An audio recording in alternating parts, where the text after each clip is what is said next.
təbiətində gülmək yoxdursa belə gül, yəni gülümsər ol, təbəssümlü ol ki, insanlar səni görəndə qəlbləri fərəhlənsin. Hətta buna görə Allah Azza və Cəllə səni mükafatlandırır. Əlbəttə. Sənə mükafat verir, xeyir verir.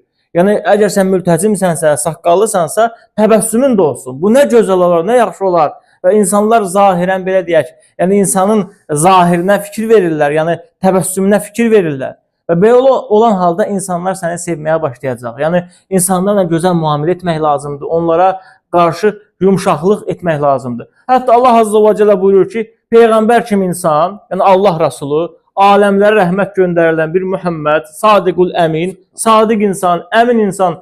Bununla yanaşı Allah deyir ki, əgər sən sərt qəbul olsaydın, yanında olan o xeyirli insanlar var, sənin ətrafında qalmazdılar. Bunu Allah Azza və Cəllə peyğəmbərinə buyurur ki, əgər sən sərt olsaydın, aqressiv olsaydın, qaşqabaqlı olsaydın, insanlar sənin ətrafında qalmazdı.